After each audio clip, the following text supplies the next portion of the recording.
রাজহাঁস, পুকুরে রাজহাঁস খেলা করছে। বেশ কয়েকটি রাজহাঁস, 8, 9, 10, 10টা রাজহাঁস। এখানে এরা পুকুরে এখন খেলা করছে, একসাথে সাঁতার কাটছে, ডাকছে।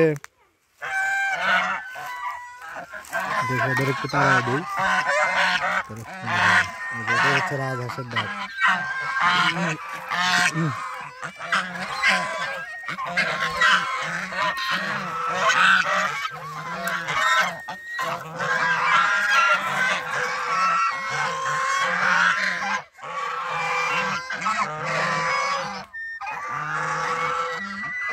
এরা সাঁতার কেটে এখানে বিশ্রাম করছিল রাজহাঁসগুলো,